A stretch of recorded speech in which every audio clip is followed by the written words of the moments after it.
number one from Mary in Columbia. That's my first voice of many here, Ben. Hey, Ben and Jeff, why is my mattress sagging? I bought a name brand mattress I had trust in maybe 5 years ago, and there's already a divot. Mary in Columbia, what do we do? I can take this one. Go right ahead. So, there's a number of reasons why a mattress might fail, right? Improper support, bed frame, box spring, foundation, using it in an improper way, which is one thing that we help work through on any new mattress purchase. Yeah. But since you referenced name brand in the question, Mary, that's a little different. So, you bought a mattress 5 years ago. The industry has changed for these name brands so significantly. You referenced our combined 50 years. 20 years ago, these big brands, they're going to remain nameless. They're going to remain nameless, but them, the big brands that all begin with the letter S that you maybe knew and loved for a lot of years and have maybe owned for a lot of years. Those brands were vastly different 20 years ago than they are now. Yes. And 5 years ago.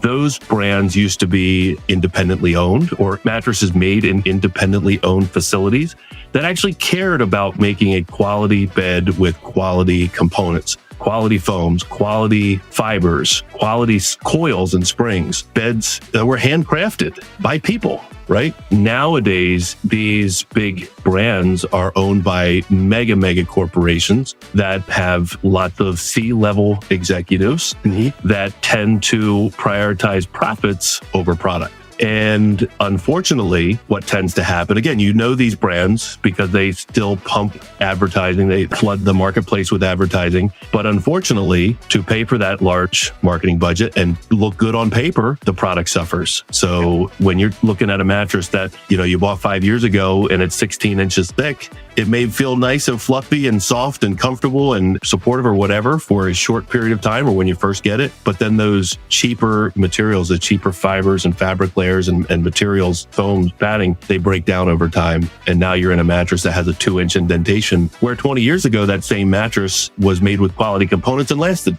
a long time. These mattresses today made by these big brands, they're not made with the materials that are going to last a long time.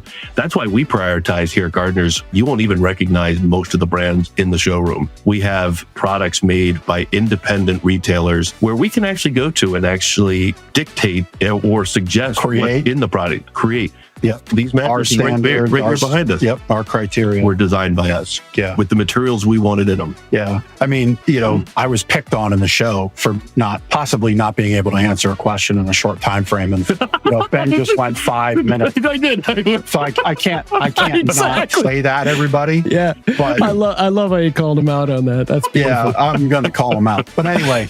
I'll just put a little color on what Ben said. The long and short of it is your big name brands are Wall Street owned or public companies, Wall Street owned, traded on the stock market, where shareholder profit's the number one goal. We all know that. The other companies are owned by private equity. Private equity, I am a low regulation kind of guy, but private equity firms need to be properly mandated. They strip assets away. They take all value away from a company. They leave the customer holding the bag. They leave the family, if there was still equity in, holding the bag. They leave the employees holding the bag. I think it's terrible. And we choose to stay away from those companies as best we can, when we can, and make decisions to move away. And we did that, 7, 8 years ago now, to move away from big name brands, excluding Tempur-Pedic because they still hold our standard around. Actually, our relationship with them has gotten better. And Ben has said we work with independent factories. We're a 5-star company. If we can't have 5-star partners, we can't give you 5-star service. And so that's the color I wanted to put on top of what Ben that's a great had to say.